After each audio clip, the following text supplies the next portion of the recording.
Assalamualaikum warahmatullahi wabarakatuh. Perkenalkan, nama saya Amelia Divilasari, NPM 2220103068. Di sini saya akan mempresentasikan tugas mata kuliah Psikologi Industri. Masuk ke yang pertama, yaitu ada analisis permasalahan, yang dimana permasalahan utama yang diangkat dalam studi kasus ini adalah tingginya tingkat kesalahan pemesanan atau order errors yang terjadi di restoran cepat saji seperti Hardee's dan McDonald's, terutama pada layanan drive-thru. Salah satu penyebab utamanya adalah karyawan yang melakukan beberapa tugas sekaligus yang mengakibatkan perhatian mereka terbagi dan pesan dari pelanggan tidak didengarkan dengan baik atau tidak dicatat dengan benar.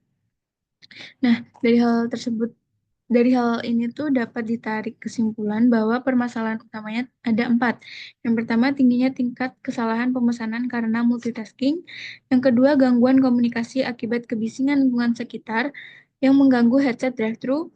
Lalu yang ketiga, kurangnya pelatihan dan koordinasi antar karyawan. Dan yang keempat, adanya hambatan bahasa atau aksen karyawan dan pelanggan yang menyebabkan pesan tidak jelas. Yang kedua, komunikasi dalam bisnis. Ada 5 jenis komunikasi. Yang pertama, komunikasi ke atas, yaitu komunikasi dalam organisasi yang arah komunikasinya mulai dari karyawan hingga manajemen. Komunikasi ke bawah, yaitu komunikasi dalam organisasi yang arah komunikasinya dari manajemen ke karyawan. Komunikasi bisnis, yaitu penyampaian informasi terkait bisnis di antara karyawan, manajemen, dan pelanggan. Yang keempat, ada komunikasi informal, yaitu komunikasi di antara karyawan dalam suatu organisasi yang tidak secara langsung berkaitan dengan penyelesaian tugas organisasi. Dan yang terakhir adalah komunikasi interpersonal, yaitu komunikasi antara dua individu. Nah, masuk ke komunikasi penyebab masalah. Di sini, komunikasi penyebab masalah itu ada di komunikasi interpersonal dan bisnis, yang dimana komunikasi ini itu berlangsung melalui perangkat headset drive-thru yang sering terjadi gangguan akibat kebisingan lingkungan seperti suara kendaraan, hujan deras, atau musik dari mobil pelanggan. Nah, selain itu, komunikasi internal juga berpengaruh terhadap kesalahan dalam berkomunikasi karena adanya miskomunikasi antar karyawan. Yang dimana komunikasi ini tuh sering terjadi karena adanya komunikasi yang tidak efektif karena karyawan yang multitasking. Contohnya seperti kesalahan dalam penyampaian informasi dari pengambil pesanan ke bagian dapur. Lanjut ke komunikasi yang tidak efektif. Yang pertama ada kesalahan dalam multitasking. Nah, karyawan yang multitasking ini tuh pasti akan kurang fokus karena mereka menjalankan beberapa pekerjaan dalam satu waktu. Lalu ada kualitas audio yang buruk. Nah, hal ini itu bisa mengganggu eh, penerimaan pesan karena pesan yang diterima itu kurang jelas dari pelanggan. Lalu yang ketiga ada gangguan eksternal seperti noise dari lingkungan sekitar, seperti suara klakson, hujan, atau musik dari kendaraan pelanggan. Lalu ada pelatihan yang kurang optimal, terus penerapan SOP yang kurang diperhatikan, dan kurangnya koordinasi antar karyawan. Lalu untuk contoh kasusnya ada perusahaan KFC. Nah, KFC sendiri itu adalah salah satu restoran cepat saji terbesar di Indonesia yang juga mengalami tantangan dalam sistem pelayanan drive-thru, khususnya dalam komunikasi antara karyawan dan pelanggan. Nah, salah satu kasus yang sering dikeluhkan pelanggan ini adalah kesalahan dalam jenis minuman atau porsi yang mereka dapatkan, terutama saat jam-jam sibuk.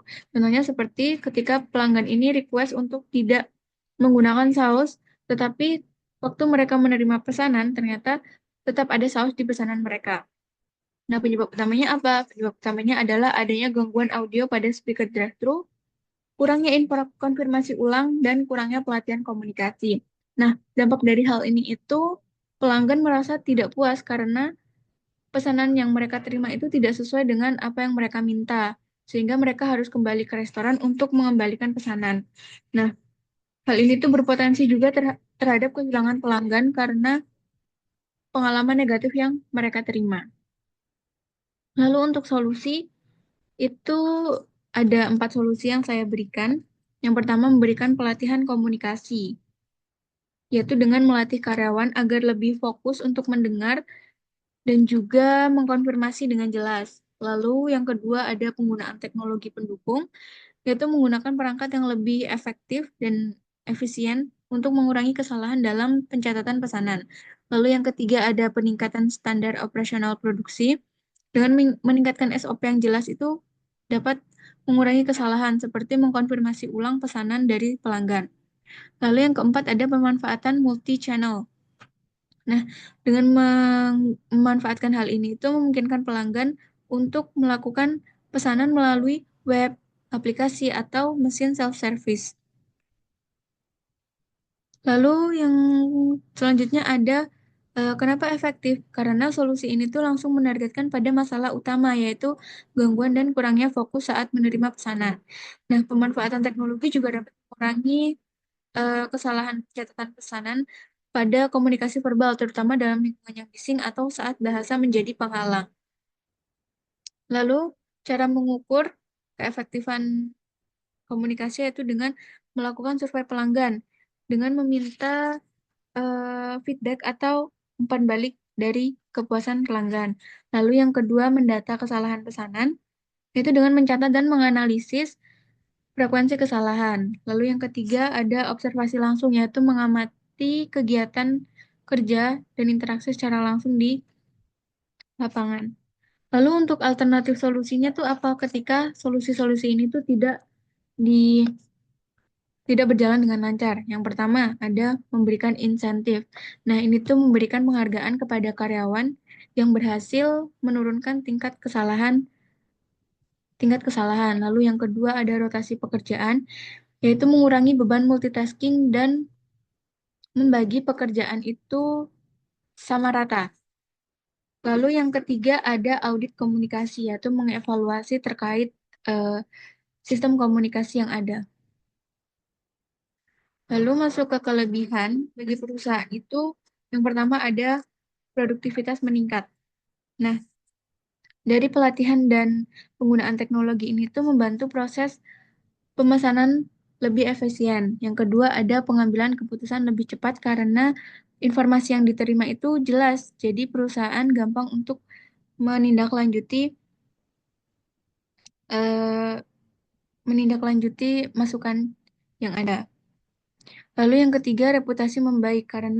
Kenapa bisa membuat reputasi membaik? Karena dalam hal ini tuh mereka dapat mengurangi tingkat kesalahan sehingga dapat meningkatkan kepuasan pelanggan. Bagi karyawan sendiri yaitu meningkatkan kepuasan dan motivasi kerja. Yang kedua, konflik berkurang. Nah, konflik ini tuh berkurang karena komunikasi yang terjalin tuh lebih efektif sehingga hubungan kerja itu menjadi lebih kolaboratif.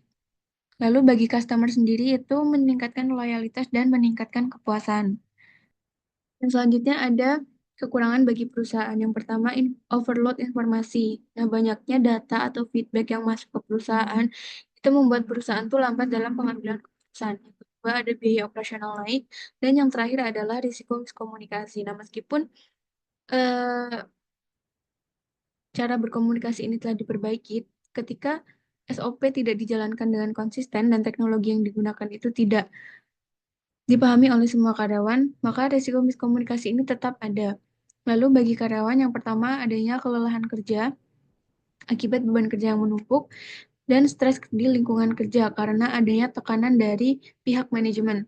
Lalu bagi customer sendiri yang pertama respon yang lambat karena feedback yang masuk itu membuat perusahaan lama dalam merespon setiap masukan yang membuat customer itu merasa kecewa ketika saran atau masukan mereka ini tidak ditanggapi dengan baik, sehingga dapat menimbulkan menurunnya loyalitas dan kepuasan pelanggan.